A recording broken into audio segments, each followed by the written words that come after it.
মৰমৰ ছাত্ৰ-ছাত্ৰীসকল, আশা কৰোঁ তোমালোকে ভালে আছা। আজিৰ এই ভিডিঅ'টোত আলোচনা কৰিম তোমালোকৰ সাধাৰণ বিজ্ঞানৰ অধ্যায় 13 বিদ্যুৎ প্ৰবাহৰ চুম্বকীয় ক্ৰিয়াৰ কিছু ইম্পৰ্টেণ্ট কুৱেশ্যন যিবিলাক আগন্তুক মেট্ৰিক পৰীক্ষাত আহিব পাৰে। সো দেৰি নকৰি বলা ভিডিঅ'টো আৰম্ভ কৰোঁ।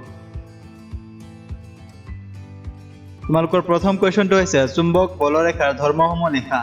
ইয়াৰ উত্তৰ হৈছে চুম্বক বলৰেখাৰ ধৰ্মসমূহ হ'ল 1 নম্বৰ চুম্বক বলৰেখাবিলাক উত্তৰ মেৰুৰ পৰা ওলাই আৰু দক্ষিণ মেৰুত সোমায়। তাৰ মানে ধৰা এইটো নৰ্থ পল আৰু এইটো হ'ল সাউথ পল।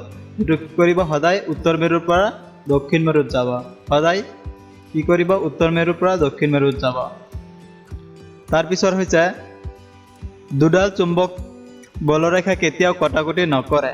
তাৰ মানে দুডাল চুম্বক বলৰেখা কেতিয়াও কি কৰে কটাকটি নকৰে। তাৰ মানে এনেকুৱাকে কেতিয়াও নাযায়। তাৰপিছত 3 নম্বৰ চুম্বকীয় বলৰেখাবোৰৰ কোনো বাস্তৱ অস্তিত্ব নাই। তাৰ মানে এইবিলাকৰ কোনো বাস্তৱ অস্তিত্ব নাই, অৰ্থাৎ কাল্পনিক হয়। তাৰ পিছৰ কুৱেশ্যনটো হৈছে দুডাল চুম্বক বলৰেখাই কিয় পৰস্পৰ কটাকটি কৰিব নোৱাৰে। অলপ আগতে দেখিলাই যে দুডাল চুম্বক বলৰেখা কি কৰে কেতিয়াও এটা আনটোৰ লগত কটাকটি কৰিব নোৱাৰে। ইয়াৰ কাৰণটো লিখিব দিছে, এইটো এনেকুৱা ধৰা।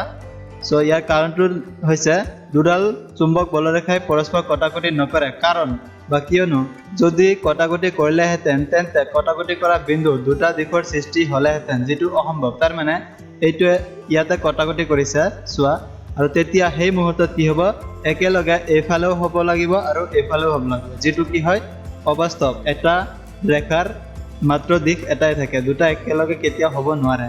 3 নম্বৰ কুৱেশ্যন ফ্লেমিঙৰ বাওহাতীয় নিয়মটো লিখা।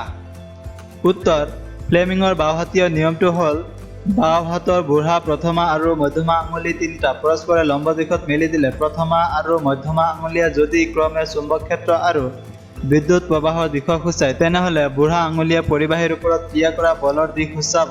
এইটো চিত্ৰ তোমালোকৰ কিতাপত দিয়া আছে, চিত্ৰটো চালে আৰু তোমালোকে ভালকে বুজি পাবা। তাৰ পিছৰ কুৱেশ্যনটো হৈছে 4 নম্বৰ চিহ্নিত চিত্ৰৰ সহায়ত এটা বৈদ্যুতিক মটৰৰ মূলনীতি আৰু কাৰ্যপ্ৰণালী বৰ্ণনা কৰা। তাৰ মানে তোমালোকক প্ৰথমতে এটা বৈদ্যুতিক মটৰৰ ছবি আঁকিব লাগিব, তাৰপিছত তাৰ কাৰ্যপ্ৰণালী অৰ্থাৎ কেনেকৈ কাম কৰে সেইটো বৰ্ণনা কৰিব লাগিব।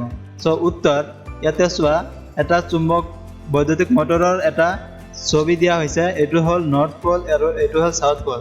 তাৰ মানে দক্ষিণ মেৰু আৰু উত্তৰ মেৰু। এইটো হ'ল এটা ইয়াতে দিয়া আছে চোৱা বেটাৰী ছুইচ এইবিলাক লগোৱা হৈছে আৰু এটা এইবিলাক ফলা আঙুঠি বুলি কয়। ইয়াতে চোৱা বৈদ্যুতিক মটৰৰ মূলনীতি বিদ্যুৎ প্ৰবাহী পৰিবাহীৰ ওপৰত চুম্বক ক্ষেত্ৰই ক্ৰিয়া কৰা বল প্ৰয়োগ কৰি বিদ্যুৎ শক্তিক যান্ত্ৰিক শক্তিলৈ ৰূপান্তৰিত কৰিব পাৰি। এইটো হ'ল মূল নীতিটো। কাৰ্যপ্ৰণালী চুম্বক ক্ষেত্ৰত প্ৰবাহযুক্ত পৰিবাহীত প্ৰযুক্ত বলৰ দিশৰ বাবে ফ্লেমিঙৰ বাওহাতীয় নিয়ম প্ৰয়োগ কৰিলে আমি পাওঁৱে এ বি বাহুত ক্ৰিয়া কৰা বলে ইয়াক তললৈ ঠেলে আৰু চি ডি বাহুত প্ৰয়োগ কৰা বলে ইয়াক ওপৰলৈ ঠেলে। ফলা আঙুঠিটোৱে দিশ পৰিৱৰ্তক হিচাপে থাকি অক্ষ দুডাল একে দিশত ঘূৰি থকাত সহায় কৰে। ইয়াতে চোৱা এইটো এটা হ'ল চুম্বক ক্ষেত্ৰ। তাৰপিছত ইয়াতে এ বি বাহু কৈছে চোৱা এ বি, এইটো এ আৰু এইটো বি। তাৰপিছত কৈছে চি ডি বাহুত প্ৰয়োগ কৰিলে এইটো চি ডি দুটা এই চাৰিটা এটা চুম্বক ক্ষেত্ৰত কি কৰিছে ৰাখিছে। আৰু যিটো এইটো মই ক'লোঁ অলপ আগতে এইটো C1 C2 এইবিলাক ফলা আঙুঠি হয়। এইটো কি কৰে আঙুঠিটোৱে দিশ পৰিৱৰ্তক হিচাপে কাম কৰে। এইটো প্ৰথম পাকত কি হ'ব এই এ বিটো কি হয় ওপৰ ফালে যায় আৰু এই চি ডিটো তোমালোকৰ এনেকৈ তলফালে আহে আৰু নেক্সটত কি কৰে তেনেকুৱাকৈ আকৌ এনেকৈ ঘূৰি যায়, এইটো এনেকৈ ঘূৰিয়ে থাকে। চ' তেতিয়া কি হয় এইটো বৈদ্যুতিক মটৰটো ঘূৰি থাকে। চ' এইটোৱে তোমালোকৰ মূল নীতিটো আৰু কাৰ্যপ্ৰণালী।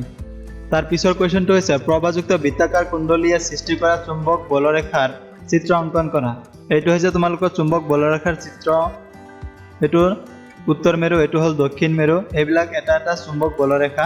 তো এইটোৱে তোমালোকে আঁকিব লাগিব প্ৰবাহযুক্ত বৃত্তাকাৰ কুণ্ডলীয়ে সৃষ্টি কৰা চুম্বক বলৰেখা এইবিলাক। তো আজিলৈ ইমানে। ভিডিঅ'টো যদি ভাল লাগে এটা লাইক কৰিবা আৰু তোমাৰ বন্ধুবোৰকো শ্বেয়াৰ কৰিবা। আৰু এই চেনেলত যদি নতুন আহিছে তেতিয়াহ'লে চেনেলটো ছাবস্ক্ৰাইব কৰি কাষৰ নটিফিকেশ্যন বেল আইকনটো টিপি ৰাখিবা। নতুন ভিডিঅ' দিয়াৰ লগে লগে তুমি নটিফিকেশ্যন পাবা। ধন্যবাদ।